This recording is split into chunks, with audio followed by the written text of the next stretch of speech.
நண்பர்கள் அனைவருக்கும் வணக்கம். நம்ம இன்னைக்கு நம்ம மாடி தோட்டத்தில் இருக்கக்கூடிய பழைய ஸ்டாண்ட் எல்லாமே பெயிண்டிங் பண்ணுறதை பற்றி தான் பார்க்க போகிறோம். ஏற்கனவே அந்த பழைய ஸ்டாண்டெல்லாம் துருப்பிடிச்சது எல்லாமே ரிமூவ் பண்ணுற மாதிரி ஒரு வீடியோ போட்டிருந்தேன்.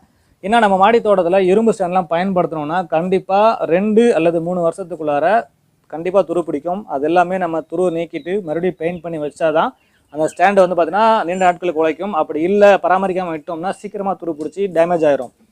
அதனால தான் பார்த்தீங்கன்னா நம்ம இந்த மாதிரி மே மந்தில் கொஞ்சம் நம்ம செடிகள்லாம் எடுத்து வைக்கும்போது இந்த மாதிரி பழைய ஸ்டாண்ட் எல்லாமே நம்ம துருவெலாம் நீக்கிட்டு பெயிண்ட் பண்ணி வைக்கிறது வழக்கம். ஏற்கனவே துரு நீக்கிறத பற்றி வீடியோ பதிவு பண்ணியிருந்தேன். அந்த வீடியோட லிங்க் வேணால் டிஸ்கிரிப்ஷனில் கொடுக்குறேன் பாருங்கள். இன்றைக்கி வந்து பார்த்திங்கன்னா இந்த பெயிண்டிங் பண்ணுறது எப்படின்றத பற்றி பார்க்க போகிறோம். ஸோ பெயிண்டிங் பண்ணுறது பார்த்திங்கன்னா ரொம்ப சுலபம் தான். பெயிண்டிங் பண்ணுறதுக்கு நிறைய மெத்தட் இருக்குது. நம்ம எந்த மெத்தடில் பண்ணால் கொஞ்சம் பெயிண்ட் கம்மியாக செலவாகும், நமக்கு அதே மாதிரி லேபர் சார்ஜும் கம்மியாகும் அப்படின்றத பற்றி நம்ம இந்த வீடியோவில் பார்க்க போகிறோம். அது மட்டும் இல்லாமல் பெயிண்ட் எந்தளவுக்கு குவாலிட்டியாக அடிக்கலாம், அது என்னென்ன வகையான பெயிண்ட் இருக்குது அப்படின்றத பற்றி நம்ம ஜஸ்ட் இந்த வீடியோவில் பார்க்கலாம். இந்த ஸ்டாண்ட் எல்லாமே ஆல்ரெடி துருப்பிடிச்செல்லாம் நீக்கியாச்சு. இன்றைக்கி வந்து பார்த்தீங்கன்னா இதுக்கு ப்ரைமர் பண்ண போகிறோம். எப்பயுமே பார்த்தீங்கன்னா இந்த மாதிரி இரும்பு ஸ்டாண்டுக்கு பெயிண்ட் பண்ணும்போது ரெட் ஆக்சைடு அடிப்பாங்க, அதுக்கப்புறம் பார்த்தீங்கன்னா ஜிங்க் ப்ரைமர் அடிப்பாங்க, அப்புறம் பார்த்தீங்கன்னா மேலே கலர் அடிச்சிருவாங்க. ஸோ இந்த மாதிரி 3 ப்ராசஸ் நடக்கும். ஒன்று வந்து ரெட் ஆக்சைடு, ரெண்டாவது வந்து பார்த்தீங்கன்னா ப்ரைமர், மூணாவது வந்து பார்த்தீங்கன்னா கலர். இந்த 3மே அடிப்பாங்க. இந்த கலர் வந்து பார்த்தீங்கன்னா சில இடத்துல சிங்கிள் கோட் அடிப்பாங்க, சில இடத்துல டபுள் கோட் அடிப்பாங்க. அது நம்மளுடைய பொருளோட குவாலிட்டி பொறுத்து நமக்கு தேவையான மாதிரி அடிச்சுக்கலாம். அடுத்தா பார்த்தீங்கன்னா நான் வந்து பார்த்தீங்கன்னா கொஞ்சம் வித்தியாசமாக வந்து பண்ண போகிறேன். என்னன்னு பார்த்தீங்கன்னா நான் வந்து டைரெக்டாக ப்ரைமர் அடிக்க போகிறேன். இது வந்து பார்த்தீங்கன்னா நார்மல் ப்ரைமர் கிடையாது. இது வந்து பார்த்தீங்கன்னா எஃபாக்சி ப்ரைமர் அப்படின்னு சொல்லுவாங்க. இது வந்து பார்த்தீங்கன்னா கிட்டத்தட்ட ஆட்டோமொபைல்ஸ் எல்லாம் யூஸ் பண்ணக்கூடியது. இந்த எஃபாக்சி ப்ரைமர் வந்து பார்த்தீங்கன்னா நம்ம ரெடாக்ஸ் அடிக்க தேவையில்லை, டேரெக்டாகவே இரும்பு மேலே அடிக்கலாம். ஸோ இப்போ நம்ம டேரெக்டாக இந்த எஃபாக்சி ப்ரைமர் அடிக்கிறதால நமக்கு ரெடாக்ஸ் அடிக்கிற வேலை குறை. அது மட்டும் இல்லாமல் இந்த ப்ரைமர் வந்து பார்த்தீங்கன்னா கிட்டத்தட்ட 1 லிட்டர் 2 லிட்டர்லாம் வரல, கிட்டத்தட்ட 20 லிட்டர் பெரிய கேனாக வந்தது. அப்படி வாங்கும்போது பார்த்தீங்கன்னா ரொம்ப சீப்பாக வந்தது. நானும் நண்பரும் சேர்ந்து வாங்கி ஷேர் பண்ணிக்கிட்டோம். வாங்கி ஷேர் பண்ணிக்கும்போது நமக்கு கொஞ்சம் செலவும் கம்மியாகுது. கிட்டத்தட்ட வந்து பார்த்தீங்கன்னா 1 லிட்டர் 150 ரூபாக்குள்ளாரே தான் வருது இந்த மாதிரி மொத்தமாக வாங்கி ஷேர் பண்ணும்போது. இந்த ப்ரைமரில் வந்து பார்த்தீங்கன்னா நம்ம நார்மல் ப்ரைமரில் வெறும் தின்னர் கலக்கினா போதும் அல்லது டர்பைன் கலக்கினா போதும். இந்த ப்ரைமரில் வந்து பார்த்தீங்கன்னா ஹார்ட்னர் கலக்கணும். அப்போ தான் வந்து பார்த்தீங்கன்னா இது வந்து நல்லா காஞ்சி செட்டில் ஆகும். இந்த ஹார்ட்னர் கலக்கிறதால நல்லா காஞ்சிரும். அது மாதிரி சீக்கிரமாக துருவும் பிடிக்காத அளவுக்கு இது வந்து பார்த்தீங்கன்னா நல்லாயிருக்கும் இந்த பெயிண்ட்டு. அதுக்காக தான் பார்த்தீங்கன்னா இந்த மாதிரி எஃபாக்சி ப்ரைமர் அடிக்கிறேன். இந்த எஃபாக்சி ப்ரைமர் ஒவ்வொரு பிராண்டுக்கு தகுந்த மாதிரி மாறுது. அது பிராண்ட்லேயே பார்த்தீங்கன்னா அந்த டின்லேயே போட்டிருப்பாங்க எவ்வளோ ப்ரைமர் கலக்கணும், அதில் எவ்வளோ தின்னர் கலக்கணும், அதில் எவ்வளோ ஹார்ட்னர் கலக்கணுன்றது அந்த பிராண்ட்லேயே கொடுத்துருப்பாங்க. நீங்கள் எந்த பிராண்டை வாங்குறீங்கன்றதை பொறுத்து அதுக்கு தகுந்த மாதிரி மிக்ஸ் பண்ணி நீங்கள் யூஸ் பண்ணிக்கலாம். ஸோ இந்த நான் வாங்கியிருக்கிறது பார்த்தீங்கன்னா 1:1 கலக்கிற மாதிரி வாங்கியிருக்கேன். ப்ளஸ் வந்து பார்த்தீங்கன்னா 1 லிட்டருக்கு 100 ml ஹார்ட்னர் கலக்கிற மாதிரி வாங்கியிருக்கேன். இது ஒவ்வொரு பிராண்டுக்கும் மாறுபடும். இது கிடைக்கிறவங்க எஃபாக்சி ப்ரைமர் கிடைக்கிறவங்க இதை ட்ரை பண்ணுங்கள். அப்படி இல்லாதவங்க டேரெக்டாகவே ரெடாக்சைடு அடிச்சுட்டு அதுக்கப்புறம் நார்மல் எல்லோ ப்ரைமர் அடிச்சுட்டு அதுக்கு மேலே கலர் அடிச்சிங்க. ஸோ இது வந்து பார்த்தீங்கன்னா நம்ம எப்படி அடித்தா நம்ம காஸ்ட் எஃபிஷியன்சியாக இருக்கும், நல்ல குவாலிட்டியாக இருக்கும் அப்படின்றத பற்றி தான் பார்க்க போகிறோம். இப்போது இந்த பெயிண்டிங் வந்து பார்த்திங்கன்னா நம்ம வெளியே நம்மளே வந்து பெயிண்டிங் பண்ணலாம், ரொம்ப சிம்பிள் தான். ஒன்று வந்து பார்த்தீங்கன்னா ப்ரஷ் மூலமாக பண்ணலாம். ப்ரஷ் மூலமாக பண்ணுறது ரொம்ப ஈஸி, யார் வேணாலும் பண்ணலாம்.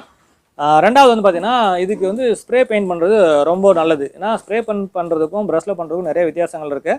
இந்த மாதிரி ப்ரஷ்ஷில் பண்ணும்போது என்ன ஆகுனா நம்ம ப்ரஷ் பண்ணுறோம் இல்லைங்களா, அந்த ப்ரஷ் பண்ணும்போது அந்த ப்ரஷ்ஷில் இருக்கக்கூடிய மயிரிழைகள் இருக்கு இல்லைங்களா, அந்த மயிரிழைகள் நம்ம பெயிண்ட் தடவும் போது நீங்கள் நல்லா ஜூம் பண்ணி பார்த்தீங்கன்னா தெரியும். அதில் வந்து பார்த்தீங்கன்னா அந்த மயிரிழைகளோட லைன்ஸ்லாம் தெரியும். அந்த லைன்ஸ்லாம் தெரிய இடத்துல ரொம்ப கம்மியான பெயிண்ட் டெபாசிட் ஆகும். மற்ற பக்கத்துலலாம் பார்த்தீங்கன்னா கொஞ்சம் திக்கான பெயிண்ட் டெபாசிட் ஆகும். இப்போ பெயிண்ட் வந்து பார்த்தீங்கன்னா உங்களுக்கு ஈவனாக இருக்காது, கொஞ்சம் மேடு பள்ளமாக இருக்கும். நீங்கள் நார்மலாக பார்க்கும்போது தெரியாது, அதை நல்லா ஜூமிங் பண்ணி பார்த்தீங்கன்னா அந்த மேடு பள்ளங்கள் தெரியும்.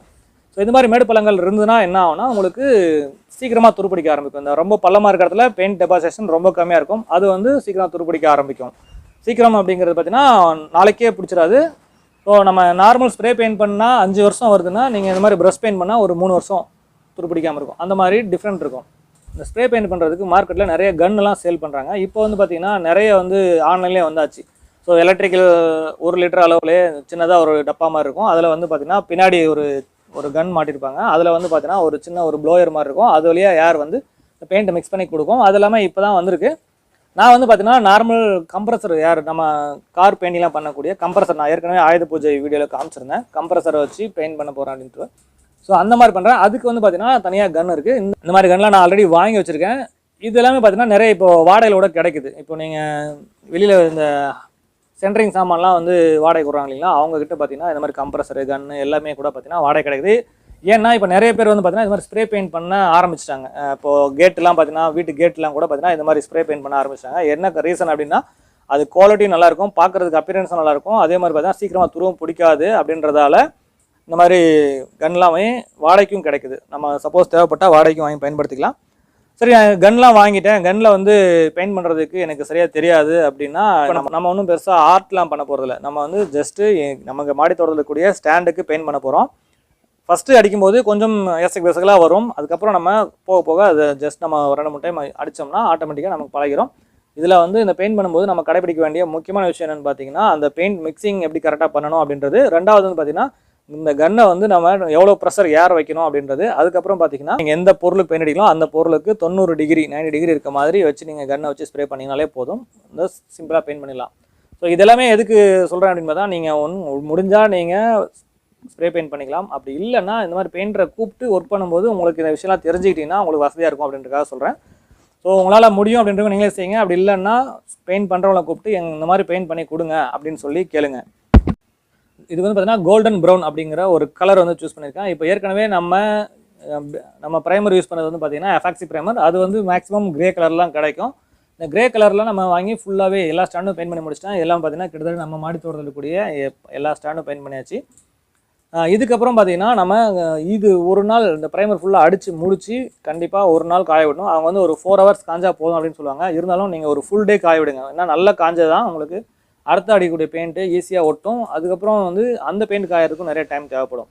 அதனால் பார்த்தீங்கன்னா ஃபஸ்ட் நாள் இந்த ப்ரைமர் ஃபுல்லாக அடித்து முடித்து ஒரு நாள் ஃபுல்லாக காய விட்டுருங்க. முடிஞ்சால் வந்து நம்ம தரையில் வைக்காமல், தரையில் வச்சிங்கன்னா அது வந்து லிக்விட் கண்டிஷன் இருக்கும்போது எங்கெல்லாம் டச் ஆகுதோ அந்த இடத்துல வந்து பெயிண்ட் போயிடும். அதனால் வந்து எங்கேயாவது முடிஞ்சால் தொங்க விடுற மாதிரி ரெடி பண்ணிங்க. நான் பார்த்தீங்கன்னா நம்ம கார்டன் ஃபுல்லாக அந்த ஸ்டாண்டை தொங்க விட்டுருக்கேன் பாருங்கள், ப்ரைமர் அடித்து. அடுத்த நாள் வந்து பார்த்தீங்கன்னா பெயிண்ட் அடிக்கணும். பெயிண்ட் அடிக்கிறதுக்கு நான் வந்து பார்த்தீங்கன்னா கோல்டன் ப்ரௌன் கலர் வாங்கியிருக்கேன். அதுக்கு வந்து பார்த்தீங்கன்னா இந்த கலருக்கு தின்னர் ஆட் பண்ணால் போதும். 1 லிட்டர் பெயிண்ட்டுக்கு 1 லிட்டர் தின்னர் ஆட் பண்ணணும். இதுவும் அதே மாதிரி தான். நீங்கள் என்ன பிராண்ட் பெயிண்ட் வாங்கலாம் அதுக்கு தகுந்த மாதிரி எவ்வளோ தின்னர் யூஸ் பண்ணணும் அப்படின்றதையும் அந்த டப்பாலே போட்டிருப்பாங்க. நான் வந்து பார்த்தீங்கன்னா இப்போதைக்கு ஒரு 4 லிட்டர் பெயிண்ட் வாங்கியிருக்கேன். அந்த 4 லிட்டர் பெயிண்ட்டுக்கு நான் அதே மாதிரி ஒரு 5 லிட்டர் தின்னர் இருந்தது வாங்கிட்டு வந்திருக்கேன். ஸோ நமக்கு க்ளீன் பண்ணுறதுக்கெல்லாம் கொஞ்சம் தின்னர் தேவைப்படும். அதனால் 5 லிட்டராக வாங்கியிருக்கேன். முடிஞ்ச வரைக்கும் நம்ம இது மாதிரி பல்காக வாங்கும்போது ரேட் குறைவாக இருக்கும். நீங்கள் 1 லிட்டர் 1/2 லிட்டர்னு வாங்குறத விட இந்த மாதிரி 4 லிட்டர் 10 லிட்டர் அந்த மாதிரி மொத்தம் வாங்கும்போது நமக்கு ரேட் குறைவாக இருக்கும். அதனால் நீங்கள் எவ்வளோ ஸ்டாண்டு பெயிண்ட் பண்ண போகிறீங்கன்றதை பொறுத்து அதுக்கு தகுந்த மாதிரி பல்கான அளவு பெயிண்ட் வாங்கிங்க. அப்படிலாம் 2-3 பேர் சேர்ந்து வாங்கினாலும் நமக்கு பெனிஃபிட் தான். வாங்கி விட பிரித்து எடுத்துக்கலாம். இப்போ வந்து பார்த்தீங்கன்னா இது என்ன பண்ணணும்னா, இந்த பெயிண்ட்டும் தின்னரும் ஈக்குவலாக மிக்ஸ் பண்ணி ஒரு பாட்டிலில் ஒரு டப்பாவில் வச்சுட்டு அதுக்கப்புறம் நம்ம கொஞ்சம் கொஞ்சமாக இந்த கன்னில் ஊற்றி அடிக்கணும். நம்ம வந்து பார்த்தீங்கன்னா இந்த ஒரு ப்ளூ 2 லிட்டர் கேன் இருக்குது. இதில் எதுக்காக ஊற்றுறோன்னு பார்த்தீங்கன்னா நம்ம கலக்கிறது ஈஸியாக இருக்கும். ஸோ ஒரு பாதி அளவுக்கு ஊற்றிட்டு நல்லா குளுக்கணும்னா ஈஸியாக மிக்ஸ் ஆகிக்கும். நம்ம வந்து குச்சிலாம் வச்சு கலக்கிட்டு இருக்க தேவையில்லை. ரொம்ப ஈஸியாக கலக்கணும் இருக்காதான் இந்த மாதிரி கூல்ட்ரிங்க்ஸ் பாட்டிலில் வந்து ஊற்றி கொஞ்சம் கொஞ்சமாக கலக்கி நான் அடிச்சிட்டு இருக்கேன். இது மாதிரி கன்னில் ஸ்ப்ரே பண்ணும்போது என்ன பெனிஃபிட் அப்படின்னு பார்த்தீங்கன்னா, உங்களுக்கு எல்லாமே வந்து ஈவனாக போய்விடும். எந்த லைன்ஸும் இருக்காது. உங்களுக்கு பார்த்தீங்கன்னா ரொம்ப ஸ்மூத்தாக இருக்கும். ஸோ அந்த ஸ்மூத்னஸ் தான் உங்களுக்கு ரொம்ப முக்கியம். பார்க்குறதுக்கு அப்பியரன்ஸ் நல்லாயிருக்கும். அதே மாதிரி பார்த்தீங்கன்னா இதில் எந்த கோடுகளும் தெரியாது. அதே மாதிரி பார்த்தீங்கன்னா எல்லா இடத்துலையும் ஈவனாக பெயிண்ட் ஆகிருக்கும். அதனால் உங்களுக்கு சீக்கிரமாக துருவும் பிடிக்காது. அதே மாதிரி சிப்பிங்கும் ஆகாது. நீங்கள் ஏதாவது இடிக்கிறீங்க போய் ஏதாச்சும் நம்ம ஸ்டாண்டு ஏதாவது ஒரு ஸ்டாண்டு ஏதாவது இடிச்சிருச்சு அப்போ வந்து பார்த்தீங்கன்னா நம்ம ப்ரஷ்ஷில் அடிச்சதுன்னா திக்னஸ் அதிகமாக இருக்கும் பெயிண்ட்டு. அது வந்து பார்த்தீங்கன்னா சிப்பிங் ஆகும். இதில் வந்து பார்த்தீங்கன்னா சிப் ஆகாது. உங்களுக்கு வந்து பார்த்தீங்கன்னா மெலிசாக தான் இருக்கிறதால ஈஸியாக சிப் ஆகாது. அதே மாதிரி பார்த்தீங்கன்னா இதோட லைஃப் நல்லா வரும். அது மட்டும் இல்லாமல் நீங்கள் இந்த மாதிரி ஸ்ப்ரே பண்ணுறதால நார்மல் ப்ரஷ்ஷில் பண்ணுறத இந்த மாதிரி ஸ்ப்ரே பண்ணும்போது கொஞ்சம் பெயிண்ட்டு ஏரில் வேஸ்ட்டாக போகும். ஆனாலும் நமக்கு வந்து பார்த்திங்கன்னா இதுதான் பெனிஃபிட்டு. நம்ம வந்து கன்னில் அடிக்கும்போது கரெக்டாக டெபாசிட் ஆகும். அது வந்து பார்த்திங்கன்னா அட்டாமைசேஷன் கொஞ்சம் அகலமாக இல்லாமல் கொஞ்சம் சுருக்கி வச்சு நம்ம கரெக்டாக நம்ம எவ்வளோ தூரத்துக்கு பொருள் பெயிண்ட் பண்ணுறோமோ அந்த இடத்துக்கு மட்டும் ஸ்ப்ரே பண்ணுற மாதிரி வச்சு பண்ணிங்கன்னா நம்ம இப்போ பெயிண்ட்டு கொஞ்சம் வேஸ்ட் ஆகாமல் நார்மலாக பொருளுக்கு மட்டும் பெயிண்ட் பண்ணலாம். முடிஞ்ச வரைக்கும் நம்ம மாடி தோட்டத்தில் ஸ்ப்ரே பண்ணுறதால ஓப்பன் ஏரில் பண்ணுறோம் அப்படின்னா நீங்கள் இதோட இந்த கன்னோட ஏரை கொஞ்சம் குறைச்சி வச்சிங்க. அப்படி குறைச்சி வச்சிங்கன்னா உங்களுக்கு ப்ரெஷர் கம்மியாக வரும். ப்ரெஷர் கம்மியாக வரும்போது அது அதிகமாக வெளியே பரவாது. முடிஞ்ச வரைக்கும் நம்ம இந்த மாதிரி பெயிண்ட் வேஸ்ட் பண்ணாமல் ஈஸியாக அடிக்கலாம். பாதி தான் வந்து பொருளை படுத்து பாதி வீணாக போனாலும் உங்களுக்கு நார்மலாக நீங்கள் ப்ரஷ் வச்சு அடிக்கிறத விட இந்த கன் வச்சு அடிக்கும்போது குறைவான பெயிண்ட்டாக தேவைப்படும். அதனால் நீங்கள் தாராளமாக இந்த கன் வச்சு பெயிண்ட் பண்ணலாம். நம்ம மாடி தோட்டத்துக்கு இந்த வருஷம் இருந்த ஸ்டாண்ட்லாம் எடுத்து இந்த மாதிரி கன்னில் ஸ்ப்ரே பண்ணியிருக்கேன். எல்லாமே பார்த்தீங்கன்னா ரொம்ப சூப்பராகவே இருக்குது. நீங்களும் வந்து உங்களால் முடிஞ்சால் இந்த மாதிரி ஸ்ப்ரே பெயிண்ட் பண்ணுங்கள். அப்படி இல்லைன்னா ப்ரஷ்ஷில் வச்சு கூட பெயிண்ட் பண்ணிங்க. ஏன்னா நம்ம மாடி தோட்டத்துக்கு தேவையான ஸ்டாண்ட் எல்லாமே அதை சரியாக துருவெலாம் நீக்கி அதை பராமரிக்கிறதுக்கான ஒரே நேரம் இந்த மாதிரி மே மந்த்து.